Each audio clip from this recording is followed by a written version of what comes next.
Off top, Mike Tomlin, play the music. This is the Domonique Foxworth Show.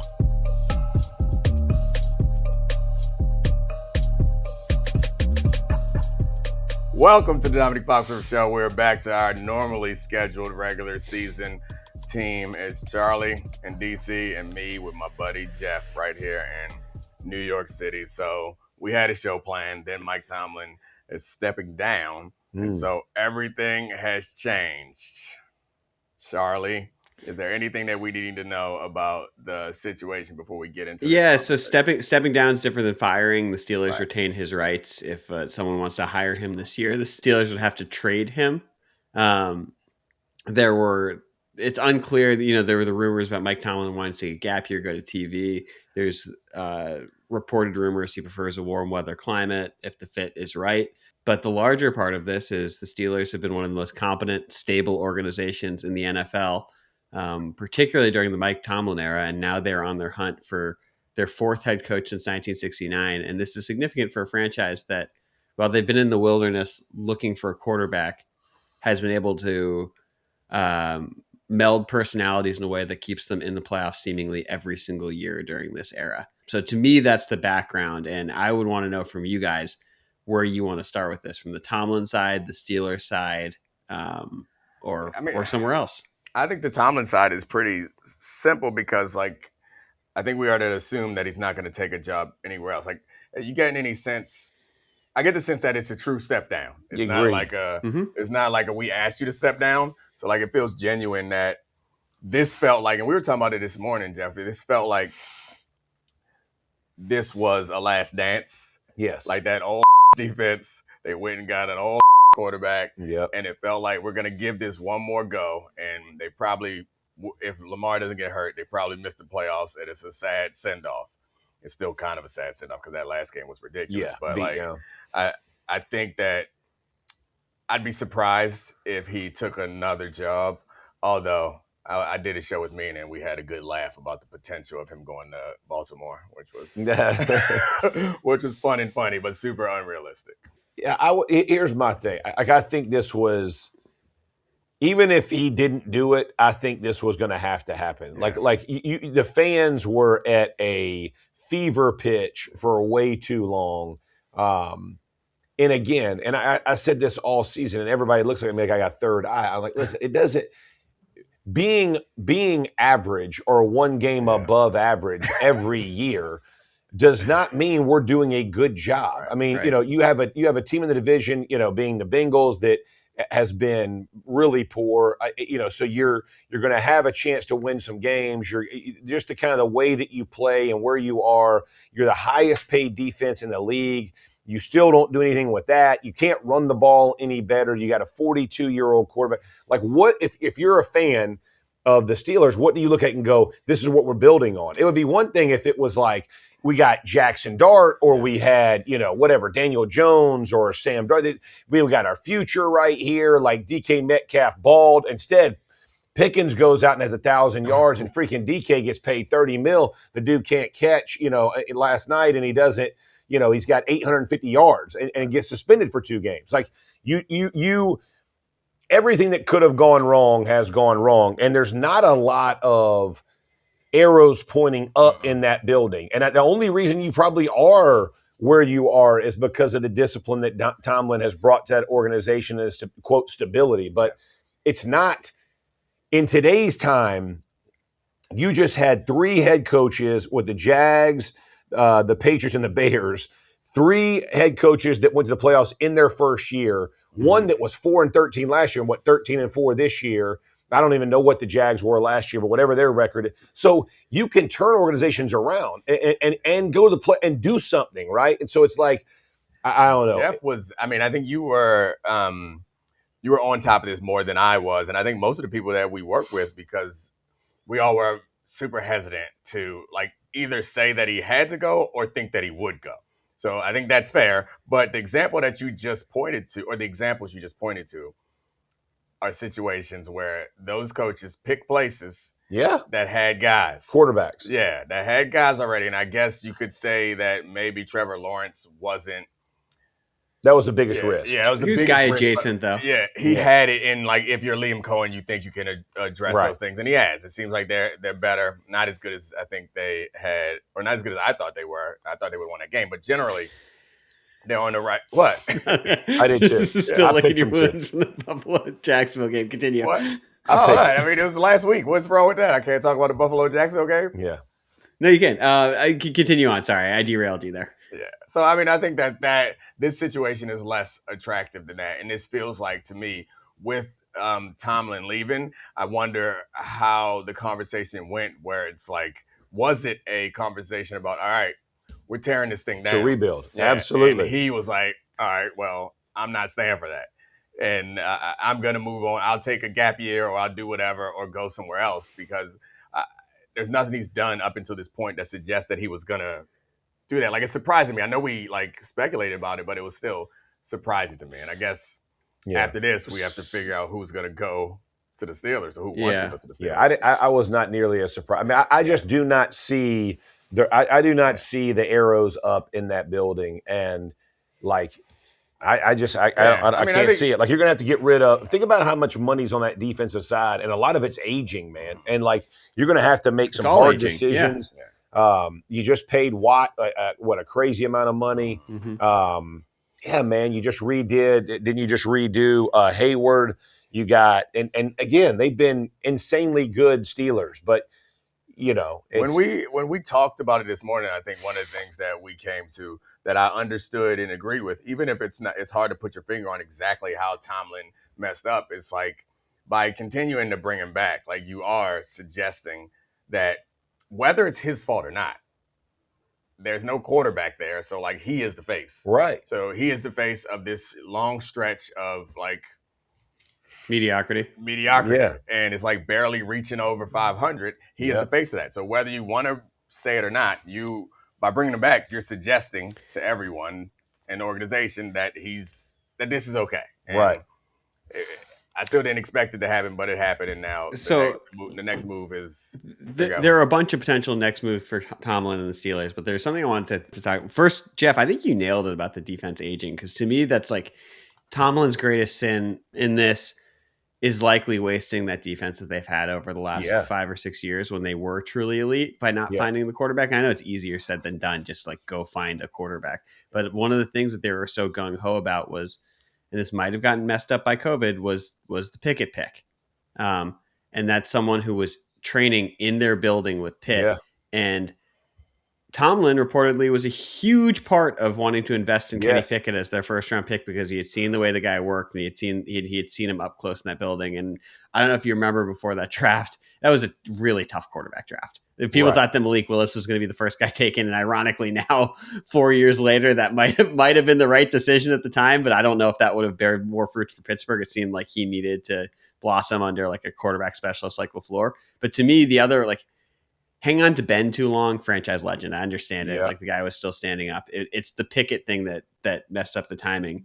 And Domonique, I went to our show at the end of last season, and we asked who would benefit more from a breakup, the Steelers or Tomlin. And I kind of think that's the right question again, a year now, of who's going to benefit most from this. And when I was thinking about how to answer it with you guys, if I was going to answer myself, I was thinking about myself as a fan. And if you'd promised me the last like 6 years of what Tomlin did, of being slightly above 500, but essentially losing every wild card weekend, I think I wouldn't want him running my team right now if it's this situation. Is that crazy? Well, I mean, I guess you're saying that without knowing what the alternative is. Mm-hmm. Like, having a playoff Gotta risk it for the biscuit. But, I mean, having a playoff game with something to root for is still better than not. And being what your team has been for most of the recent years. Like, so, I mean, if I'm going to answer the question that you asked, I think you would probably argue that it's a cop-out to say both are probably benefiting from it. I don't know who would benefit more. I think Tomlin, benefits more, because finding a good situation for a coach, I think, is a lot easier than finding a good coach for a team that doesn't feel like it's in a good situation. Like, the Ravens moved on from their coach, but they're the opportunity that they're offering is pretty attractive to a potential coach. It's got to be like, that's got to be the perfect situation for him. I know you joked about that with Mina, but like genuinely, it's the ultimate personality manager, the guy who can maximize and like calm down a room. He would be the perfect Baltimore coach, right? Yeah, but that'll never happen. Yeah. I mean, look, I think from my perspective, man, Tomlin, there had to be massive fatigue for him, man. Mm-hmm. Like just people calling for your job the last 3 years or whatever, 2-3 years. I mean, the same for John Harbaugh. Like at some point you're like, and the truth is, listen, for players, we learned it a lot earlier. Like fans will turn on you in a heartbeat, and coaches don't really, coaches very rarely feel that, you know what I mean? Typically it happens it's a blow up and the team moves on. But when guys have been there 18, 19 years, like you never feel like it's going to get there. Obviously both of those guys got to a point, but I think Tomlin just taking time away will be fantastic for him, just to not hear, kind of smell the flowers a little bit, be involved. And again, I don't know if TV would scratch his itch. He doesn't feel like that kind of guy to me. But Cowher, that's all Cowher did. I mean, Cowher went right to TV and he's sat in that chair and he ain't moved. And so Dungy did the same thing, walks away and is like, but I feel like Tomlin loves the job. Mm-hmm. Like I feel like he loves his job. It just needs to be somewhere else where he can say it fresh and get, It's funny because we remember the last time when Belichick got fired and he set out, it felt like he was looming over everyone's season, and it was so much pressure on everyone who might have been on the hot seat because Bill Belichick was out there looming. Obviously, that turned out not to be the case, but with Mike Tomlin, I feel like we're going to be entering a situation where everybody's like, well, Mike Tomlin's sitting out there. That's right. The thing about doing TV is I'm sure that his agent has reminded him of this, is TV makes everybody more attractive. Yeah.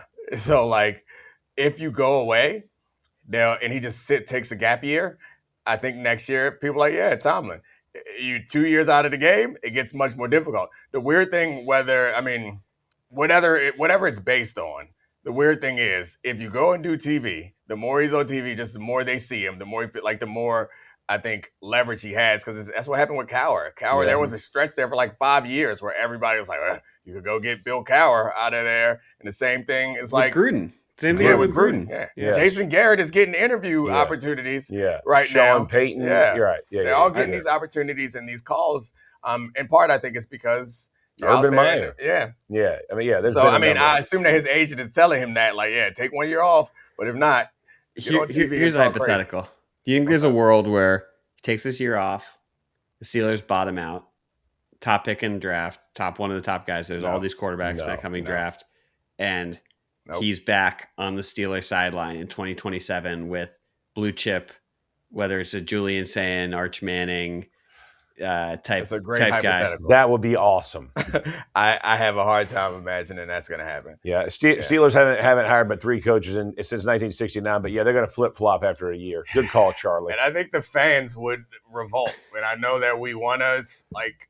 The fans were over it, bro. I know. The Steelers they were chanting fire Tomlin when the Steelers are an organization, I think, that is less susceptible to fan pressure than others. However, they're not going to be able to bring him back in. He just didn't want to mess up his to kick him out. He didn't want to mess up his above 500 streak. So he's like, guys, we'll mutually part ways for a year. This is conspiracy theory crazy. Yeah. Now you're trying to get a laugh. Charlie done lost You're not mind. Serious. I'm not serious. Yeah, you've lost. You are not serious. You're very lost your mind. Right you're not thinking clear. Your blood sugar's low, dog. Check it out. Was there a program you'd like to see him fix? If you think he's a program fixer, someone, because like obviously, of the jobs that are available, period. If you think he's looming over stuff, and where I'm not calling to like fire people, I'm just saying like. We talked about the John Harbaugh stuff, and one of the things that was tough to place him in the spot was it wasn't like, oh, you're not putting him in a place that needs an offensive mastermind or a defensive mastermind. You're putting him in a place that needs a program that can be run properly and can execute it as like a CEO of that type of situation. Is there a world where Tomlin? Tennessee seems like a place that could use and has a young, talented quarterback that's promising that could use like someone who can build a program. The Jets obviously always comes up because they can't figure it out, and they love to hire minorities and defensive-minded guys. It's they got a long Woody got a long track record of hiring brown people. Yeah. Vegas seems like they are following the Brady model. I'm just looking at the available options. What about Miami? Miami seems. I mean, they don't have a GM there, and they seem to want to get things right. And Tomlin feels like the guy. Part of their issue has been a little bit of like toughness. Right, 100%. Yeah, I have one. Are you going to say the Commanders? Are you going to make everybody go to the Commanders? I know it's a serious one. Okay. I think the thing that makes the most sense is Philadelphia. And I know that job is not open, but you have a CEO coach who doesn't like his guys haven't worked as OC in DC. Howie's guys have, and those guys get promoted and they leave, and then they do the same thing every single year. You have a guy who fights with the fans, who can't manage his roster, and if Philly is not back next year, Sirianni will be out, and Tomlin is a perfect program manager. If Howie Roseman's going to run this like he's Billy Bean or Theo Epstein, and he's like the CEO of the organization as the GM, and the coach is like under that tree, he's perfect. He's won. He has been 500 or right around it for the last, and hasn't won a playoff game in 7 years. You think the Eagles fans are going to be clamoring to be 500 and lose in the first round of the playoffs? And by the way, let's talk about his hires. Are you serious right now? You think he's better than Sirianni in his hires? You're talking crazy, Sirianni's hires are Brian Johnson and Kevin Patullo. What Kool-Aid are you drinking that you think Howie Roseman made some picks and not all the picks, or had his voice in all the – you think Howie Roseman stepped out and was like, you know what? You picked the OC this time, Nick. I'll let you go. Absolutely not, bro. They did it. They had the conversation. They chose poorly. They got to fix it. Do not blame all on – you can't give it to one guy when it's good and give it to the other guy when it's bad. No, I gave it – I gave it to – oh, yeah, you're right. I guess I did apologize to Sirianni after they won the Super Bowl last year, and I retract that. Yeah. I mean, the Falcons are on the table also. Like, I like that. That's an opportunity. I like that. I'll respond. I think the Philly one's perfect. I know you like it, Dominique. No, I don't. I agree with Jeff mostly on this one. I think the Philly one just doesn't make a whole lot of sense to me. Why not? No. That's like what Howie wants. He wants a program manager. Yeah, I think Howie wants someone whom he could manage. Exactly. That ain't quite what Mike Tomlin. You think Mike Tomlin's more difficult to manage than Nick Sirianni? Pulling a beanie down here and screaming at fans?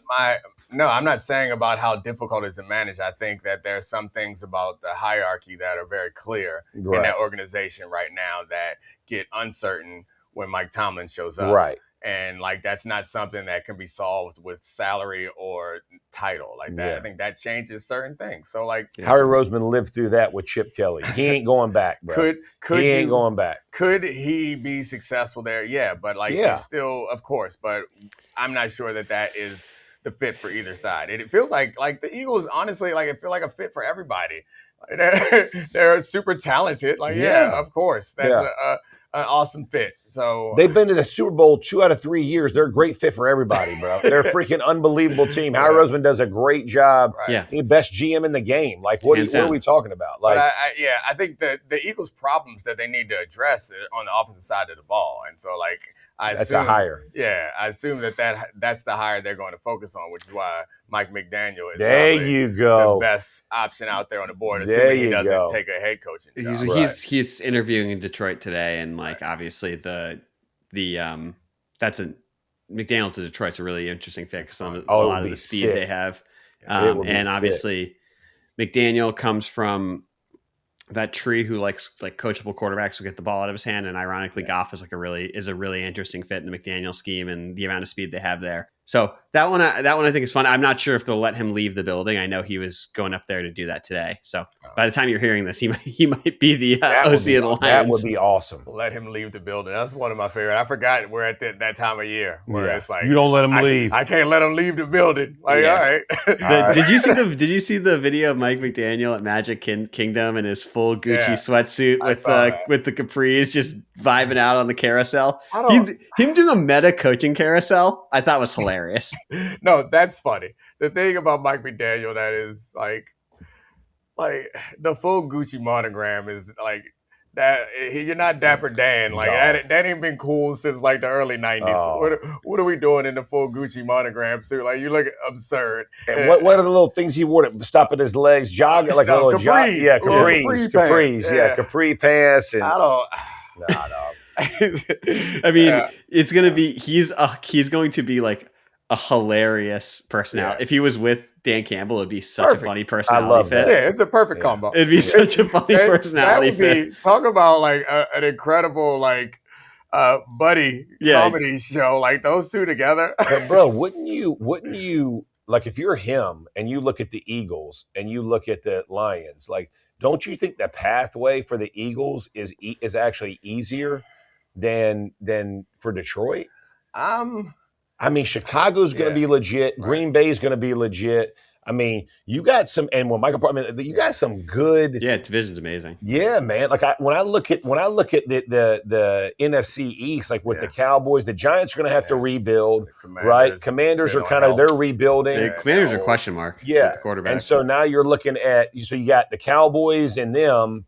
If it's a 2-horse race, like, bro, I'm just telling you, like I don't know why guys don't look at that more because the reality is. It matters, and that changes so fast. Though I feel like it doesn't feel like they have stable quarterback play in the NFC North, right? So that may not change all that quickly, or at least, not really. They got Goff and they got Love. Right. The other situations, it's also like if you just look at some of the, Caleb Williams. So we can go through a tiny bit. And I mean, like obviously. 9.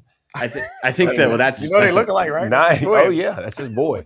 So if you look at the two divisions, I'm glad you brought this up because obviously like the big question mark with the Eagles is like the quarterback and what happens as this like world-class offensive line ages out, which is what started to happen this year. We don't know what's going to happen with Lane Johnson, if he'll be back next year.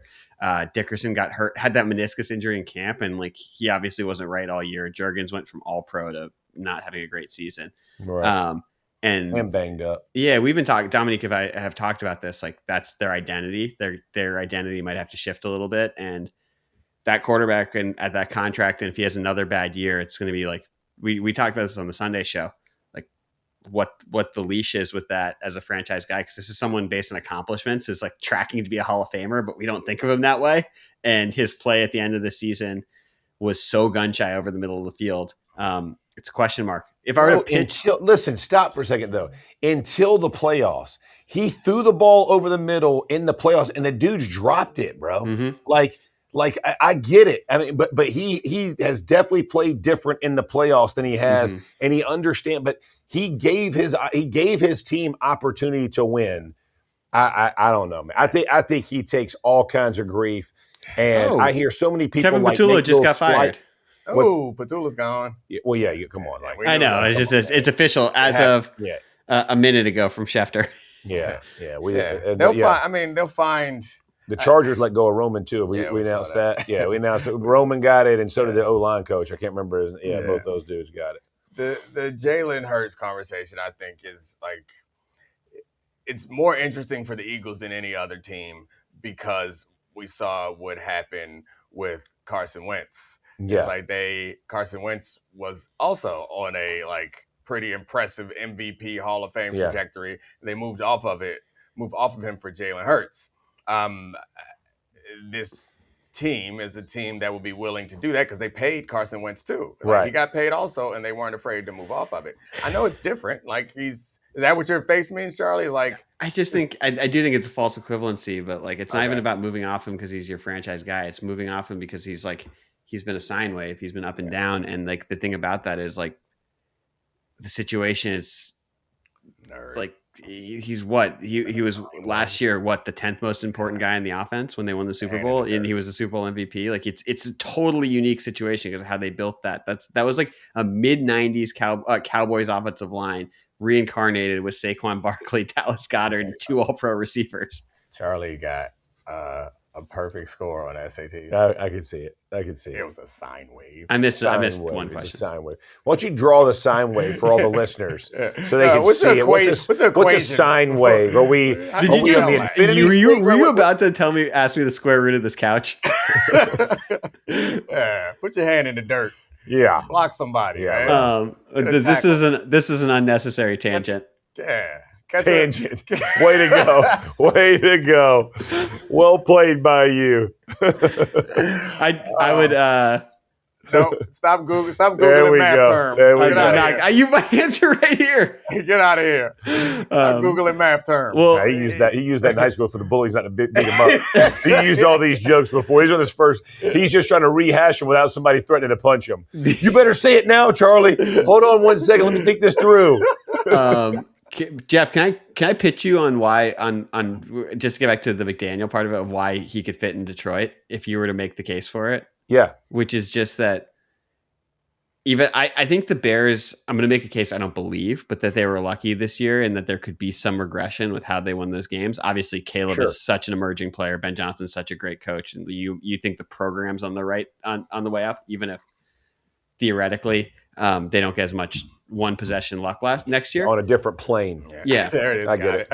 Gotcha. But then the next one would be Lions have a fourth place schedule.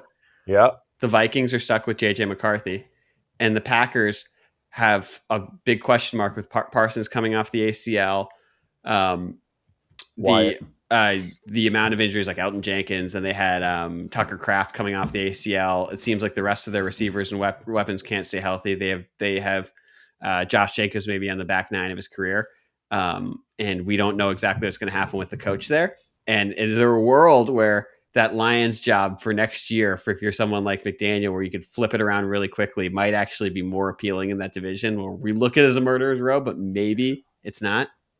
Well, they beat the brakes off of them this year, so they got after them, and yeah, I don't think the division. Like I know we talk about it, and Jeff was saying that it should matter more to coaches when they're making a decision, but I don't think it matters as much as the other things. And I guess when you're a coordinator, maybe it should matter more. But when you're a head coach, like you care so much more about the support that you're going to get, the quarterback that you have. And I think this next move for McDaniel is such a big move. Mm-hmm. And going somewhere like that where the expectations are high, like that's an opportunity. To your point, if he goes there and turns that around, he's quarterback whisperer guy again, and he's in the next cycle. Run game whisperer too. Yeah, I mean that's really his calling card. That's what makes him most attractive, I think, to the Eagles for me. And I guess it's the Lions too. They're both run-based offenses that lost their ability to run the ball and became a lot less effective. So like his ability to create a running attack where there wasn't one with super talent, like that's the attractive part. Is those two backs, man, you have an opportunity with Gibbs or Saquon to put up big numbers. And maybe because Gibbs is younger, that might be a little bit more of an attractive option than what you get out of Saquon, because Gibbs is like a baby still. Has Gibbs turned 24 yet? They got to get Hurts back in the run game too. Yeah. That's the other thing I think would be fun for. But I assume that's something else. Like that, there's a reason for that, and it ain't because they forgot. I mean, he forgot how to throw in the run this year too. Like he was escaping the pocket, and I saw there were comps of him online being like the way he throws on the run is not like a modern quarterback. It's like he just gets rid of the ball like he's Derek Carr once he breaks the pocket, and like you can see that over and over again. Carr, bro. Sometimes you. Good gracious. Can I give you my Tomlin to Atlanta joke? Yeah, I don't know. I'm a little concerned. I don't know about. No. I like this. Dominique, I think you'll co-sign this joke. I like this. Oh, co-sign? Okay. Sign and co-sign. 9-8 wins the NFC South every year. Yeah, it's a good fit. One. I like it. It's fantastic. It's a great fit. Well done. Great fit. Back into the playoffs and maybe and lose like the Panthers just Falcons would be fired up. We'd be so fired up in Atlanta. Just make the playoffs. Let's get in. Guy would be so happy. Just make us relevant somehow. So I guess I'll ask. We should close the loop on this. Do you see him being a significant NFL coach again? Like he's been in the zeitgeist as like one of the guys for now like almost 20 years, and whatever you think of the second half of the tenure, he's been viewed as an elite coach for one time. This is someone who got hired in his mid-30s, won a Super Bowl in the second season, got back to one reasonably quickly, and has had a ton of wins. Do you think that's something that's like recapturable in another place? I don't see why not. Like, he's 53 years old, so like he's young as far as coaches are concerned. I think the one thing about him is he's been able to maximize. It's hard to disentangle the reasons for different teams' success, but I think one thing is pretty clear is he's maximized his team's success. So like wherever he goes, whether he's going to win a Super Bowl or like I can't imagine him going somewhere and pulling a Pete Carroll and just like completely like embarrassed, or Bill Belichick, and just like going somewhere and all of a sudden just kind of. That was an unnecessary shot. My bad. A really unnecessary shot. I apologize. Right, I'm sorry. I take it back. Yeah, or going somewhere. Unnecessary. I think that he's young enough that it feels like he'll have a chance. So like winning a Super Bowl or not is going to depend on whether he finds a quarterback, but he's young enough that he can go somewhere else and rebuild. And I don't even think it has to be when. I just think getting back relevant in the playoffs. Like Super Bowls are what they are. Like, I mean, if Patrick Mahomes and Andy Reid go back on another run and win 4 more, but whatever team he gets to goes to a championship game twice or whatever, the next team, you would say he's had 2 Hall of Fame careers, right? Like I think, or at least I always look at who people are competing against to realize, okay, they didn't make one, but look at who they had to go contend with. And I think that's, for me, would be when he had Roethlisberger. Let's be real. We had Peyton and Tom was there, and they won a Super Bowl and went to another one during the heyday of everybody. So he's obviously clearly capable of doing, irrespective of what else is going on. I just think you got to give. You got to get back to that, right? Like I would, whatever team he goes to, I don't think Super Bowl or bust, but I think winning's got to get there more than just like 500. I just think that the expectation, that's the same thing that we've been saying, I feel like, for a week now about Harbaugh, is like he is most attractive, both of them, to places that have not won. I don't know that I would be terribly excited to bring him in if it's like, this piece is going to get us over the top. Right. I'd be much more excited if I was like, we ain't been Agreed, bro. forever. Agreed. Like, just teach us how to be normal. Like, just make us consistent. Like, and I think the Titans are probably, of that crop of teams, the Titans are probably the most attractive. It's like Titans, Arizona, Cleveland, like those type of places, of those jobs. And I guess the Giants probably fall in that category also. Or it's like, just teach us how to be normal. Like the Titans, to me, feels like the one that, irrespective of all the like market size and all these other things, they got a young quarterback. And there's not going to be a ton of like pressure or attention on you at first to get things done. You have some time to build up a staff the way you want to build it. Right. And would you rather, if you were, based on what you've seen with this, and the defense does matter in this, would you rather coach Tennessee or the Giants? Because it's not just Cam Ward versus Jackson Dart. Because I think if it's just the tape on this, I bring that up because that was, I think it was Kingsbury was like, or it was Harbaugh. It was Harbaugh was like, I'm going to look at the tape of like the young quarterbacks to have that like help guide my decision. I definitely think you look at all. I mean, I think when I'm looking at the Giants, I would say, Giants have that D line. They got a vicious D line. They're loaded up. They got a good offensive line. They got a good left tackle. They got a quarterback, Batman receiver. They got Neighbors who's going to come back. Now I don't know how fast he comes back to like what he was, but you could definitely. To me, the Giants are a team you could definitely get in line and get to that 8 or 9 wins pretty quick and then try to push from there. But they would be super fired up even at the, 8 or 9 wins. And you got the turnaround. You're seeing these guys play well. And if you're looking at division, I guess you're looking at the Jags as a challenge and you're looking at the Eagles as the challenge for the other division. Yeah. So like that's why Atlanta, man, like Tampa, ATL. Tampa's the kind of they've been the Panthers obviously this year, but none of those teams. I'm just being real. Like you're not scared of any of what you got to go face, and Ice Young. No, he played really well in that playoff game, but he picked up his option. 2 years. He about to get paid. Yeah. Bryce Young is about to get paid. They picked up his option today. So he's under two more years at $33 million. Yeah, might start renegotiating. Yeah, they're about to start paying him up. Yeah, I mean, it's definitely interesting. Okay, so a couple more things. We now have, we're taping this on Tuesday. We now have the Texans-Patriots matchup locked in. Did you learn anything about the Texans? Do you have any initial thoughts of that game? This is your man's, Jeff. Drake May playing against a real big boy defense in the divisional round. Yeah. When you look at this team, I would tell you from the Patriots perspective, I think they've been a little bit disrespected in the way people look at them and how they have had to win, right? Everybody's like, oh, they got the schedule. And I get all those things, but they've also beat the Bills, right? Like when they played the team, they got to win, right? So they've won enough. I'm kind of over that conversation.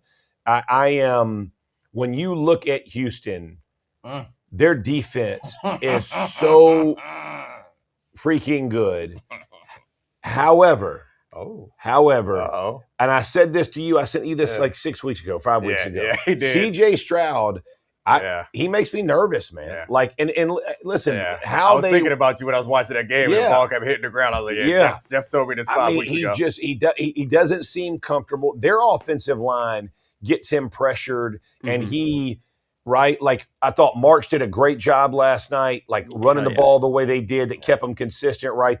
But if you think about putting the ball on the ground 5 times against the Patriots, that's going to be a tough win. Like, they're not going to come away with 3 points after 3 turnovers. Like, it's just not going to happen. Like, Josh McDaniels is too good of a coordinator, and he's not going to sit back and let you just tee off on his QB. Like, just not going to happen. I'll be interested to see if they're able to create explosive plays against this team. Is because like that was one of the keys to this offense was the deep ball accuracy of Drake May and like their ability to create big plays and like this with Booty and with Diggs. And this Texans defense is excellent. They're like middle of the pack as far as explosive pass plays are concerned. So like they don't completely eliminate them.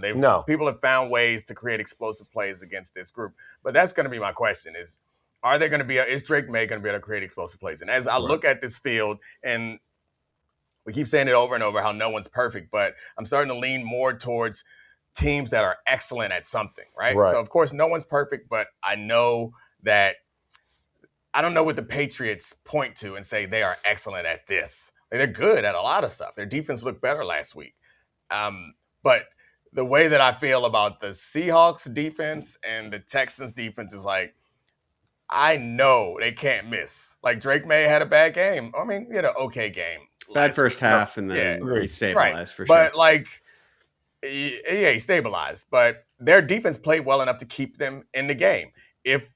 And we know that the Texans have the ability to make big plays and score without having sustainable offense. So, like, it's a tough situation. I don't imagine that the Pats can pull away from them, but there's a situation where the Pats get down early and Drake May's in trouble. So it's like a ways to win thing. I will say this, though. If you look at the way that, like, Will Campbell got pushed around. That's what I was about to say. Yeah, so I'm looking at. Yeah, he got pushed around coming back. I told you Charlie got tape now. Yeah. Does he? I got him on True Beating, so he'll be watching tape all the time. Adafe Owe gave him the business a couple times. And gave it to him. And that's going to be. Owe isn't as good as either one. Yeah. Either one. And also, like, in the interior portion of the pocket got pushed last night. Like when Tyler Tart had an awesome game. Yeah. Look at this film nerd. See you, dude. Look at this film nerd. You're still the same dude who made the sign joke. Yeah. So, sign. Multitudes. Tangent. God, I'm over Charlie already. All right, Charlie. I've had enough of you. Sorry. I just, you taught me you got to look up front first if you want to decide, if you have to describe who's going to win that game. And seeing Campbell come back that left side of the offensive line is going to be that's going to be the pressure point I think that we're going to look at a lot. Tight ends and backs, just circle them, bro. Watch how much they have to hang in. That's the other thing I was going to say is we don't minimize like Hunter Henry in this game. Like he's going to have a day, where he's stretching the middle of the field. Gets you're talking about Alshire. Alshire. How they got to push ridiculous. him. They got because the dude is a baller and can hammer folks and will put his hat on you. And so it's going to be interesting to me to see how McDaniels tries to attack that defense. It's gonna be fun to watch. It's going to be fun to watch. I'm excited about that game. Yeah, that is going to be a good game. I think I'm going to be calling that for the playbook thing again. Let's go. Yeah, it should be fun. I did it once before with the Seahawks game. So the more you can do, man. Yeah, the more you can do. Got to stay valuable. Right, Charlie? That's right. Cosign, and watching tape. My man. That's doing right. it all. All right, Charlie. Is that enough? You got enough questions for us? Yeah. That's great. I had a great time. That's what we're here for. Make you happy. Anyway, Charlie, thanks for doing this. It's like the end of a first date for him. Look, he's like giddy. He's like, oh, hey, look, it worked out good. You know, probably not to get the first kiss. We'll get a handshake tonight, but it'll be great. There's a possibility for next week. Charlie dapping up at the end of a first date. All right, baby. Yeah, you know he has. All right. On that note, thanks so much, Charlie. Thanks, Jeff. Thanks to all the great producers. We out. We're doing a live show the Thursday before the Super Bowl in San Francisco at the Strand. Domonique Foxworth will be joined by Marcus Spears, Mina Kimes, Kevin Clark, our enemy, and potentially more. We'll have more details on that. We'll have the Eventbrite link in our bio. It's going to be awesome. It's a 90-minute show. The proceeds are going to be going to charity. Please buy your tickets. We're excited to see you and break down everything before the big game. This is the Domonique Foxworth Show.